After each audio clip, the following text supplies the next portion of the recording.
राधे राधे गुरुजी। हाँ। मेरा एक प्रश्न है, मैं बचपन से देखती आ रही हूँ, जो लोग नियम धर्म कर्म से मन से बहुत भक्ति करते हैं उनके जीवन में बहुत कष्ट है।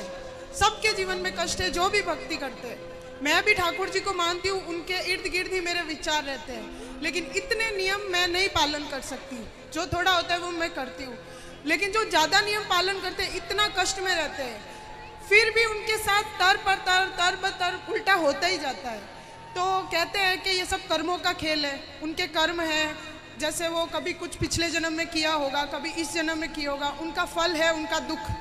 लेकिन मेरे को ये समझ नहीं आता कि जब कर्म करके फल लेना है, कर्म करके फल लेना है, तो वो भक्ति का उसमें क्या योगदान है, वही मेरे को। और जब भगवान कहते हैं कि मेरी आप भक्ति करोगे तो मैं हर चीज़ से आपको मुक्त कर दूंगा, आपके लिए जीवन आसान कर दूंगा, तो फिर कर्म का दोष कैसे लगेगा, मुझे वो समझ नहीं आता।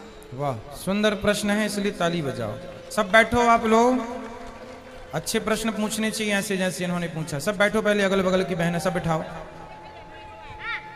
सुनो, इन्होंने पूछा है कि जब कर्म का ही फल भोगना है तो फिर भक्ति करने की क्या जरूरत है। सिंपल ये है। क्यों? सही है। अर्जुन भक्त थे कि नहीं? माइक ले लो, आगे पीछे की मैया बैठ जाओ। अर्जुन भक्त थे कि नहीं? थे ना।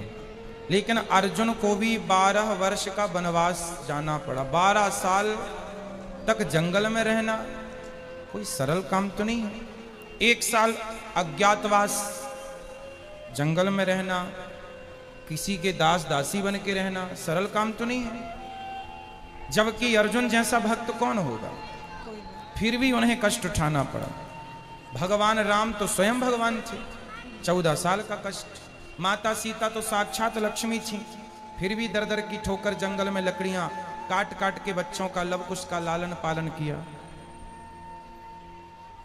इसी प्रकार अब आप कहते हैं कि जब हम भक्ति करें तो फिर कर्म ही का फल भोगना है, तो भक्ति का अर्थ क्या?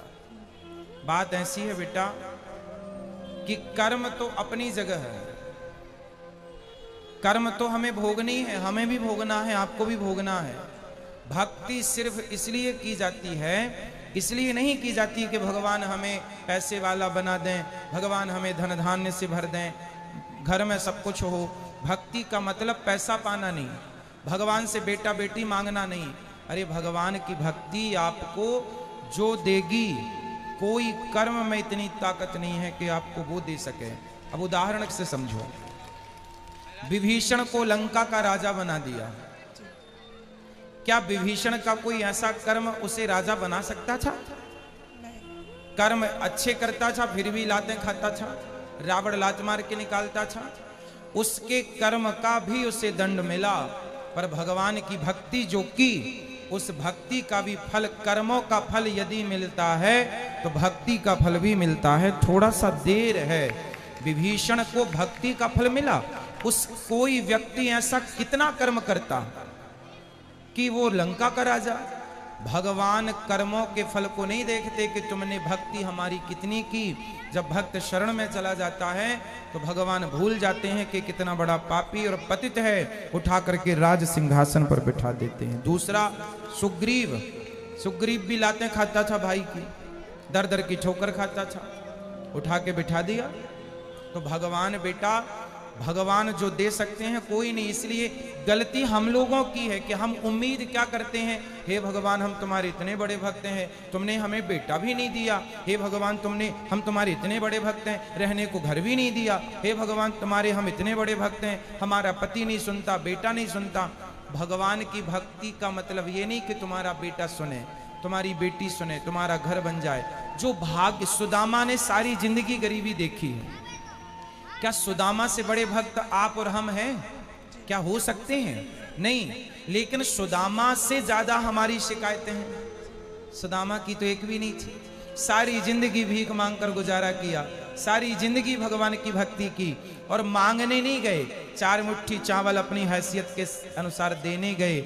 जब सारी जिंदगी उन्होंने भक्ति की और फिर भी गरीबी में रहकर शिकायत नहीं की, तब भगवान ने देखा कि भक्त पक्का है। 50 रुपए का घड़ा जो खरीदती हो ना मेरी बहन, उस घड़े को भी कुम्हार हफ्ते भर पकाता है भट्टे में, महीनों तक पकता है वो, कम से कम 10 दिन की आग तो देता होगा, तब जाके वो काले से लाल होता है, माटी पक जाती है तो लाल हो गया। अरे घड़े को भी पकने के लिए आग में उसे डालना पड़ता है। तो भगवान जब अपने भक्त को पकाएंगे तो थोड़ा तो दुखों की आग में तपाएंगे कि देखें कितना कच्चा कितना पक्का।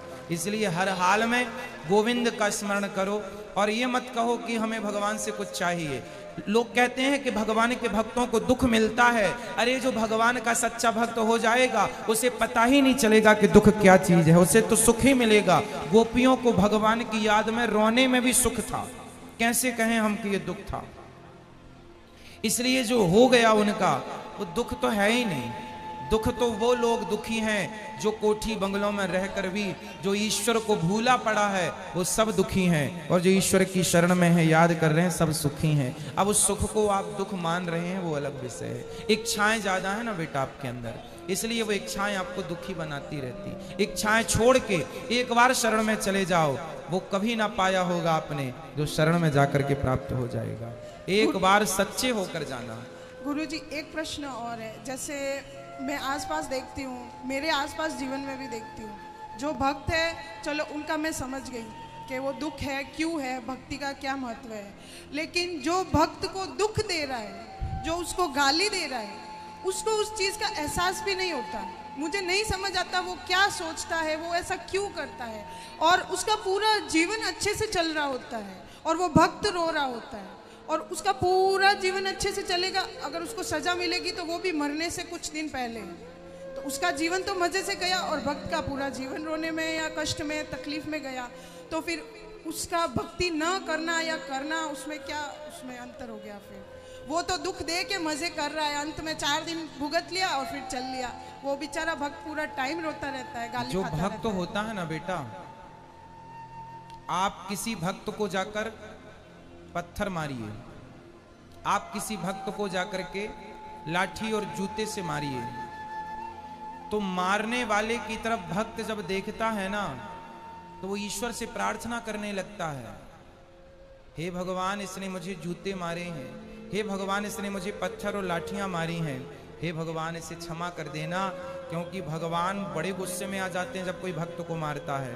पर वो भक्त, आज की कथा सुनी आपने, द्रौपदी के 5 बेटों को मार डाला था अश्वत्थामा ने, और भगवान ने पूछा कि बता क्या करूं इसके साथ।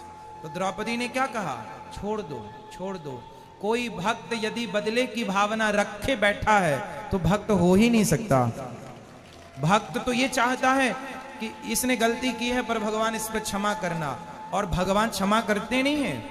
विभीषण को लात मारा रावण ने, मारा लात मारा भगवान ने, भगवान को भक्त को।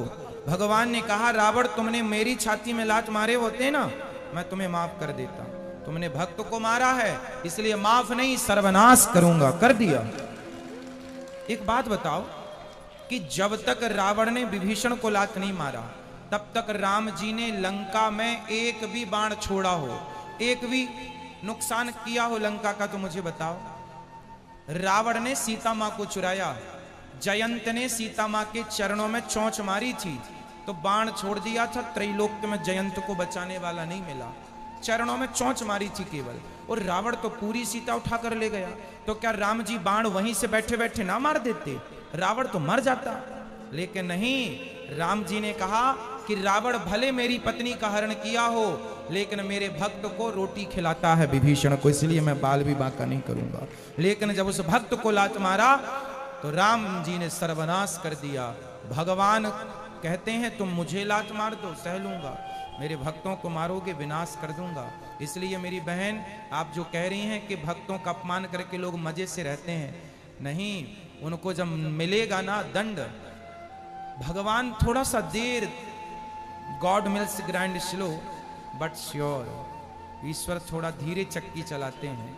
पिसता है उनके घर आटा धीरे, पर पिसता जरूर है। हिसाब तो पाई पाई का रखते हैं ना भगवान, जब देंगे ना तो खूब नानी याद आएगी। और आप ये मत सोचो जैसे मैंने, आप भक्त हो और मैंने आज आपको अपमानित किया, आपको मारा मैंने, तो आप तो भक्त हैं, आप तो मेरे से कोई ना कुछ ना कहेंगे, और मैं तो मौत से रह रहा हूं, लेकिन मेरे जीवन के आखिरी तक और जो अगला जन्म होगा वो सारे जन्म में इस जन्म का ये दंड भोगना पड़ेगा।